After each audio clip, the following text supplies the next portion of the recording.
Hi, hello. Hello. Is this Aaron? Tommy. I like how you said that. Yeah, it's Aaron. What's up? Hey, how you doing? nice to meet you, brother. Just want to let you know this call's gonna be recorded and potentially uploaded to YouTube. Is that cool with you? Yes, sir. All right. How can I help? First off, does everything sound good on my end? Yeah, sounds perfect, man. Oh, okay, cool. So I got some quick questions. I think it's fairly simple stuff for you, probably. I want to start my own business, and I'd like it to be catering to the gig economy, specifically the delivery niche.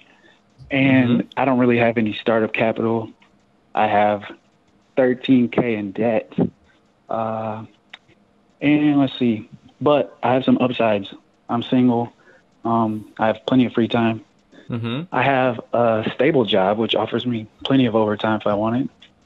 And also I'm a veteran, so I have a few things going for me.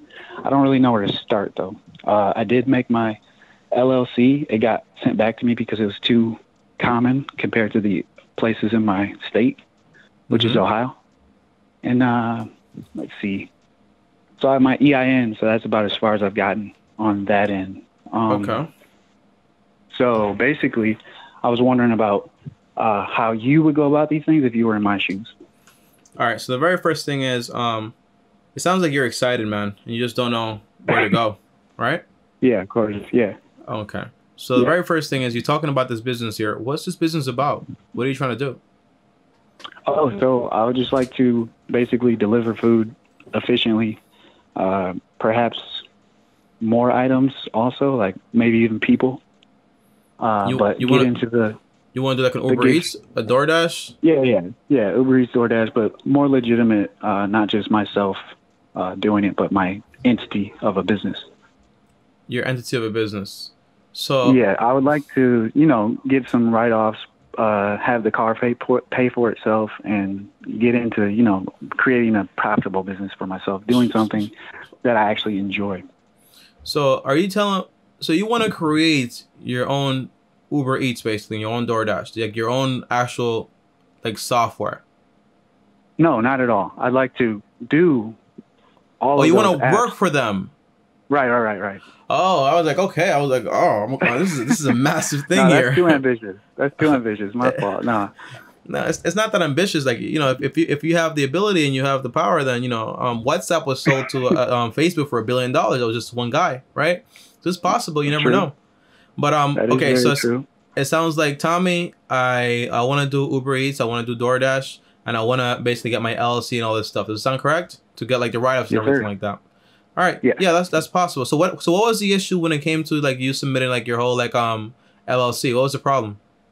The only issue I saw was that my name is Aaron, so I was just going to use my first name, and they wouldn't allow that because there's Aaron's refrigerators, Aaron's home furniture, there's stuff like that. I mean, the biggest. Go ahead. Sorry. No, you. No, it's fine. Go ahead, brother. I was just saying, I thought it would be uncommon enough, but I guess just that first word for everyone else could be confusing. Nothing is common. Nothing is common in the U.S., man. There's you ever tried like putting like an email, making a new email? They're all taken. Or a username. Yeah, exactly. So the same thing applies there. I mean, the biggest thing is that the only time you have to care about an LLC name is when you're representing yourself as that to other people and customers. In your case, nobody cares what your LLC name is when you're delivering food or being like a taxi driver. It only matters when you have like a brand, right? Like if like the name of my whole company is like Living to Create LLC, right? Nobody cares. Nobody knows about that, right? It's just Tommy Bryson here. That's my DBA or whatever, right? So you're good to go. So you can make an LLC with whatever name it actually is, right? And you can operate like that. That's all it is. You don't have to go crazy about the name. Now, if eventually you want to maybe have like another business on the side and you want to have it be like another name, you can always create like a DBA. A DBA is basically doing business as. It's like $30, $100. You file that, and then you're able to legally use that name when it comes to like operating from that perspective of that name of that business. Does that make sense? Yeah, because you're going for a different niche within the same business.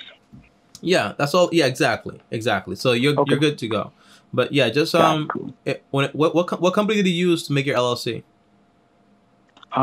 Shoot, I went on like, I don't think I used anyone in particular. I think I It was like 2 weeks ago. I've had some crazy stuff going on. I just got back to town, so I couldn't even tell you the website I use because I haven't used my computer in 2 weeks. I've just been on my phone. Was it LegalZoom? No, it wasn't anything like that. It was like I did it myself, paid $100. Okay, so you were doing it yourself. All right, so what you can do is basically before you file, just make sure the name is available. I think LegalZoom does like the name search for free. If you want to file with them, you can if you want to, but if you just want to get the information, if the name is available, you can just get that name and that's it. And usually they're supposed to give you at least 3 options. So if one name is not available, you have the second name. If that's not available, you have the third option. Okay. That was actually another question of mine was, should I even use in a business like LegalZoom or LegalShield or InkFile and stuff like that? I use LegalZoom. I use Zen Business. It all depends on what you want to do. Okay. LegalZoom is probably like the overall best service to have great customer service. It's a little expensive. It's probably costs like $130, $200. But again, that's also like a part of your startup cost of your business. So it's also tax deductible. So you'll be good to go on that part. Okay. Well, yeah, I had, as soon as it came back, because it got kicked back like 3 days ago, maybe, I just figured I would just call it my username for YouTube. So I'll just it doesn't really matter, like you said. Yeah, it just doesn't really matter. Just make it like but make it a nice name, a name that you respect and you like. So maybe Expedient Car Service or whatever you want to call it, right? Just make it a name you actually like. Just make sure it's available. That's all it is, okay? Yeah, for sure. Now, and, go ahead. Sorry, on that note, on the LLC thing. Well, actually, no, never mind. We covered it. We just covered that. The DBA thing, you said it. Yeah. Now, you said, Tommy, it sounds like my name is... What do you work as, by the way? What do you do for work? I'm a security guard. Security guard. How much money do you make? I make about, like $1,800 a month, so not very much. So that's why you want supplemental income, to increase your income? Yeah, I got some passive income ideas. How old are you? That's all down the road after this. 31. 31 years old. Why don't you get a license or anything like that, or like a degree or anything like that? Oh, so when I was in the Navy, I did elevators, but I'm not very mechanically inclined. So every day was nerve-wracking for me. I did that for 5 years. And I didn't kill anybody, didn't hurt myself. I got a degree out of it for a certificate and a certificate for elevators, PLC and everything, but I hate that type of work. I did it for a year after I got out, and I was working like 12, 16-hour days. And you know how it is. It's just you're making money, but you're not happy. So that's basically why I stopped doing that. And I got a job that I actually enjoy. So you like being a security guard? Yeah, I do. But I also see that it's like I'm capable of doing more. What do you like about being a security guard? What do I like about it? Yeah. The freedom, no one's constantly looking over you. You have like a great purpose, and the customer service aspect. Everyone knows me there. Everyone, like, they bring me food. It's a cool experience. Just because of what I do, just by keeping them safe. It sounds like you like being appreciated, man. Like we all do. Because yes, and time is like the most valuable thing to me. So when I go there, I feel like I'm kind of wasting my time. But the people that I've met, they aren't a waste of time, and they try to give me a shoe in. Like, they tried to hire me into the building that I secure, but I lack the mechanical skills to do so. So I didn't have what's it called? A certain degree. I don't have a bachelor's or anything. Like, I have no degrees whatsoever, just certificates. But they were looking for someone with an actual degree for what they needed. And I didn't want to work in the other area, so it was just like a mutual.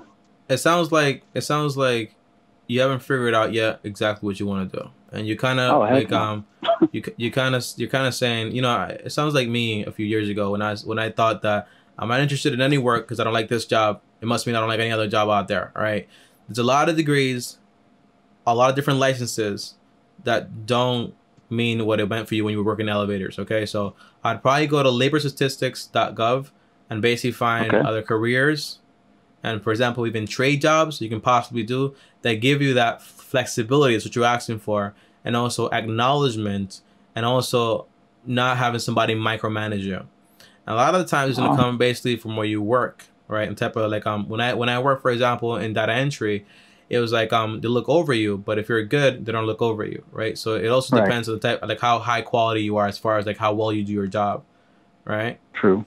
So, but if you can, because you're also a veteran, by the way, thank you for your service. So, if you Appreciate can get, that. if you can get, for example, use your benefits to get, for example, like a license or, for example, a degree in something that you actually like. When it comes to finding something, you want to look for three things, right? Something you like, something you're good at, and something that's going to make you money, right? Because the whole Uber thing is awesome, right? DoorDash is awesome. But again, you're not going to make that much money, right? And every time you go out there and you're working, that's time equals money. There is no way for you to make $1 million there unless you're working crazy hours, right? And it's like a long, long time. So if you can basically find a trade job or a degree or a skill that you actually enjoy, you can use the benefits to actually get it for a very low price and do that, that'll be a lot better. You know, if you can make $50,000 or $60,000 a year, that's pretty good. You know what I mean? Yeah. That's actually my goal within the DoorDash economy. That sucks. And the gig economy. Here's why it sucks. It sucks because when you go out there and you deliver something that's $10, $15, right? So the only time you make money is you have to continually like keep showing up to this job, and there are no benefits either, right? But if you can find a job that you actually, again, you enjoy, you're good at, and it makes you money, that wasn't elevators for you. I understand that, I get it. But if you can find a job like that, then you have all that flexibility. You have time off.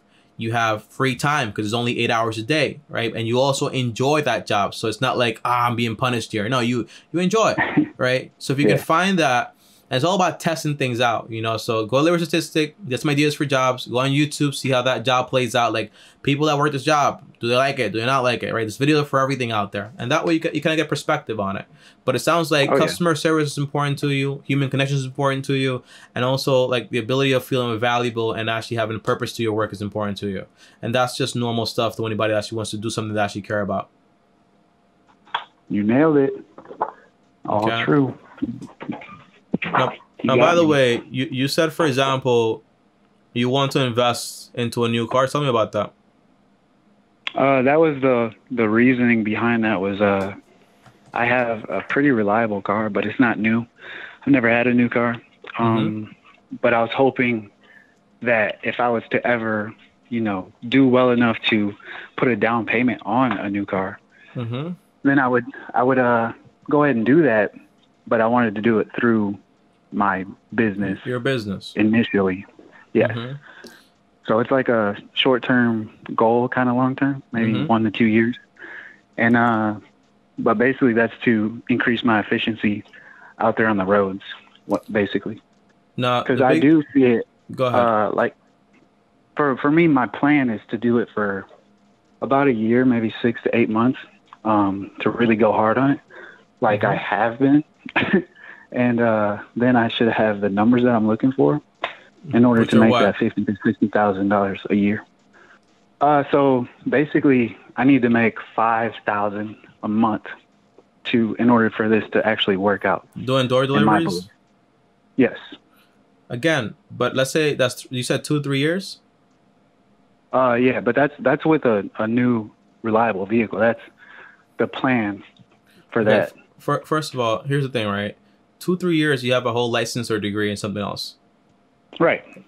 And you have that job security in a way for a long period of time also. So think about that also, right?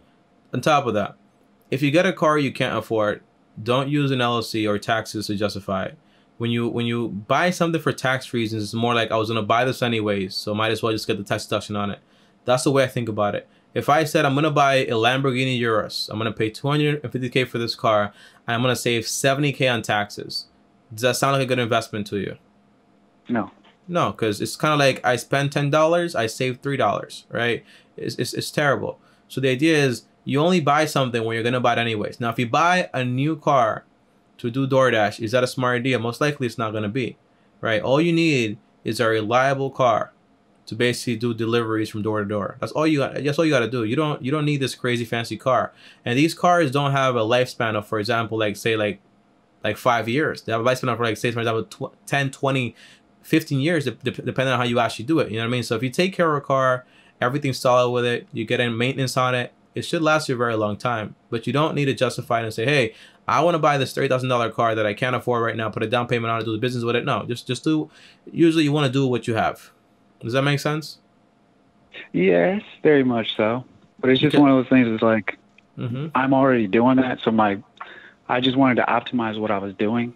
It isn't more of a 2 or 3 year plan. It's actually doing that for a year would actually pay the car off, and then, or sorry, doing that for 2 years would pay the car off. And what's wrong with your car now? Just, you know, she's just been through it, man. She's had 2 tune-ups, which were $1,000 each, and that's pretty much it. But okay, I also only take her to work and back, so I don't really want to stress her. Okay, so let's say, for example, you bought an $8,000 car or $5,000 car. That's also just extra, just, you know what I'm saying? That could last you a long time too, right? Do you need to buy a $30,000 car, $20,000 car, a new car? You don't need to. No, I agree. But my plan is just to flip it. So let's say I did get a 2020 Ford Mustang EcoBoost, right? This is the dream car. This is not too realistic, but this was possible. It's $30,000. If I can put 10,000 down on it, right? Then I only have, you know, 20 to go. If I'm making 60,000 a year, over the course of 2 years, I can pay it off. And then how are you gonna make $60,000 a year? So that's what I mean. I would like to live off the gig economy. Literally go out there every day. That's going to be very hard with the whole DoorDash thing, man. That's what I'm trying to tell you. On top of that, when you put in that type of mileage on a car, it's going to lose value. Just you driving off the lot is 10%. The first 3 years is like 3-5 years. It's like what, 50% less than it's actually worth. Well, aren't Ford Mustangs, like, don't they depreciate differently? Don't they actually look it up, gain value after like 5 or 7 years? I haven't heard about that. Oh, well, that was my purpose for getting one. No. So look up, for example, it's a quick way to look it up, right? If that car costs $30,000, how much does the 2015 cost? Just look it up. They're still 30, like 20. I've seen them for 20 and 30. What is it, like a tune version, something like that? The point is, cars usually are going to be liabilities and they're going to lose value. And buying a car that expensive to then basically go do DoorDash with it, put a ton of mileage on it, is going to be a bad idea, right? You're thinking a little small. The big thing is you're only worth in life with the skill you actually have, right? You sound like an amazing person, so your heart is in the right place here. You sound like someone, I want to buy this car, Tommy, because I want to buy this car. So by the time I have something I actually want, it's not time yet. If you get the skill first, right, which is like you get either a trade job, a skill from online, or a degree. If you're making $60K a year, you're debt-free, all this stuff, right? You handle your responsibilities first, and you say, hey, I want to buy this car for cash. I don't care. Do whatever you want to do. You can do whatever you want to do because you have all that free money. You know what I mean? But yeah, when the only way for you to make money is by you driving this car, which then causes it to lose value over and over and over again, it's a bad equation. Well, my goal was to, you know, sell the car after a few years for basically what I paid for it. And in a few years, you still won't have that skill because you've been doing DoorDash trying to pay off this liability. True. But by then, hopefully my passive income's working out. What's your passive income? I understand what you're saying. Well, I'd also like to get into ATMs, not so much vending machines, but whichever one works out best for my area. But my area looks pretty good for ATMs. But that's also like, you know, a down the road thing. These are all down the road things. For now, I know my logical plan is to work where I work, do DoorDash on the side. It's an extra like $1,000 a month for just working weekends, plus the job I do now, and you know, pay off my debt, probably like $1,500 at a time. But the first step, Aaron, would probably be for me, if I were you, would be just as you said, right? I would save $1,000 for emergencies in case anything happens to me while I'm doing this plan. Right. I would go ahead and pay my debt using the avalanche method. Meaning I pay the debt with the highest APR first and work myself down. Gotcha. And once I'm 100%, yeah, the avalanche method. And once I'm 100% debt free, the next step is basically I want to start investing either 5 to 10%, no more, because you're just getting started there. And then you want to basically work very hard towards building a full-blown emergency account. Right? Gotcha. Once you have the emergency account, great. My next step would probably be like, hey, let me go ahead and save money. Usually is to basically buy a home. But in this case, it would be, hey, let me save money to go to college or get like a trade job or something like that can make me a lot more money than I make now. Gotcha. And something that I actually like. If I can go to college, apply for scholarships, do community school first, and then do the rest of it, or get a trade job, do it in 1-2 years. It's a lot of jobs out there, man. So many jobs, so many creative jobs out there today. If you can do that, pay for it, cash, all that stuff. You graduate. Hey, my name is Aaron. I make $50K a year, or I make $60K a year, or even $48,000 a year. It's gonna be a massive upgrade from what you make right now, and it's 8 hours. It's not you having to have your weekends booked. No, now you have the weekends to go out there try to meet a girl because you're single, and you're getting older, right? So that's also part of the game. So that's the whole. I'm good. I've been married. I'm all right. You sure? Oh yeah, I'm sure it'll come next time. Read I ain't looking for it. There's a book. It's called the Sacred Search. It's a great book on marriage. And it's kind of like if I made a mistake and I was like, I'm never going to do that again in business, right? You don't say that. But when it comes to like romantic stuff, if you made a mistake, usually because your formula was a little off, right? So it's just your formula for the next one has to be a little bit better. Yeah, don't pick a bad apple. That's all. Don't do what? Don't do what?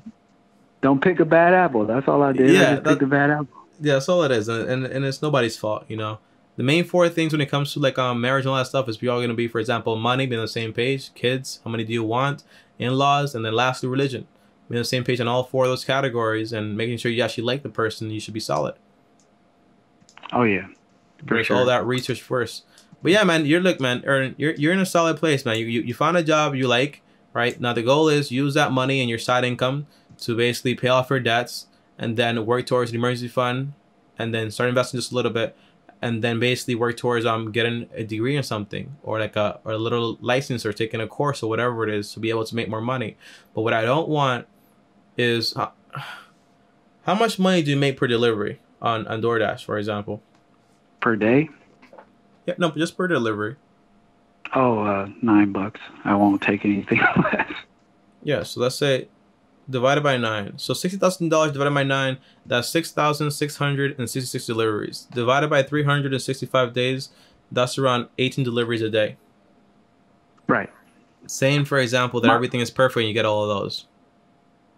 Right. I actually did the math for 23 deliveries at $6. That was my thing that I was going off of. But what if... I understand what you're saying. Yeah, but what if, for example, in 1 year or 2 years, you have a license in something and you make $60K just off of 8 hours? I'm not even going to look at DoorDash except for them to bring me some food. Yeah, exactly. Exactly, man. You know, a lot of the time... I appreciate what you're saying. It's just, yeah, sorry to cut you off. It's just, I really did have some big goals here like a month ago.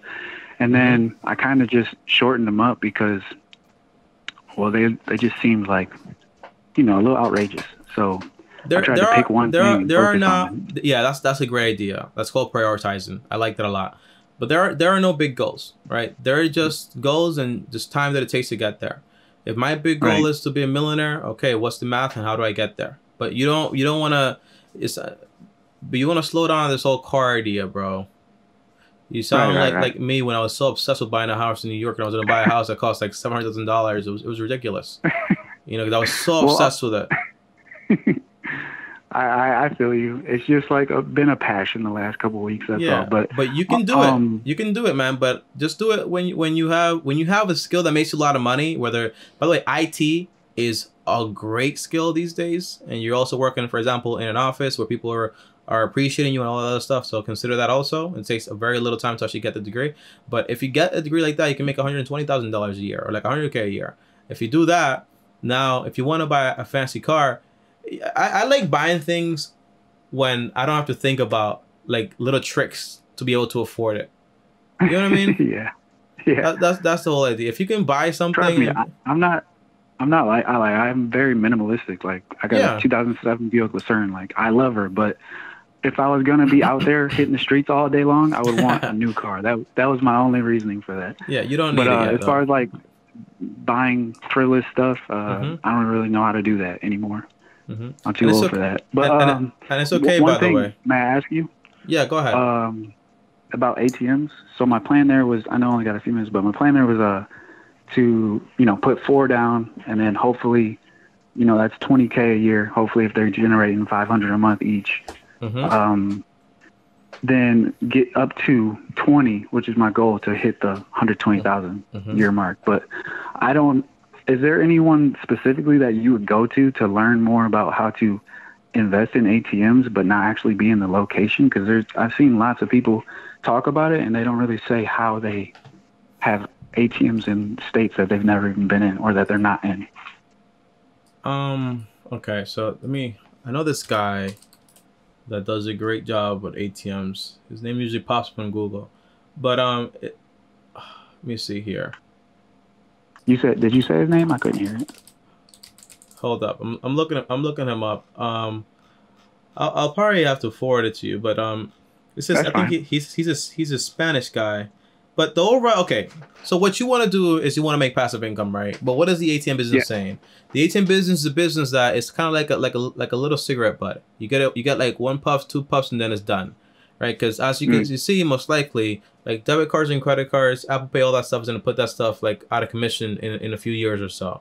If you want to do ATMs, the whole goal is you put them in locations that you actually know initially. That way, you can service them yourself and basically not have to worry about that. It's pretty simple. If you want to set up ATMs, for example, in another state, that's most likely going to be, for example, you establishing an LLC over there and hiring someone to go over there and pick the money up for you. Now, that's obviously a little bit more intricate. And also, for example, negotiating deals with those people in those stores to then go ahead and let you put their ATMs in their stores. So that's why usually they tell you, hey, just start, for example, in your local area. But again, is that going to be the best passive income idea? It might be for now, right? But it will be that in the next 5 or 10 years? The answer is no. And the big thing with ATMs is basically you build up to 10 or 20. The whole goal is you got to sell it quickly. You sell the portfolio to somebody else and have them deal with it later in the future. But you get out, right? So it's a kind of like a little dangerous game to play. But again, my best bet is going to be get out of debt, save for emergencies, and then get a skill. Once you have a skill, you can go out there and experiment with all these ideas that you actually have. Does that make sense? Yes, sir. Yep. I'm going to check that avalanche method out. And, afterwards, I'll invest 5 to 10, like you said, and then build up that emergency. And then while you're paying for college, you can invest you can either focus fully in college, just like paying that off in cash, or just invest in 10 to 20%, and that's it. Once you're have a skill that makes you a lot of money, you can say, hey, you live in Ohio, right? Yep.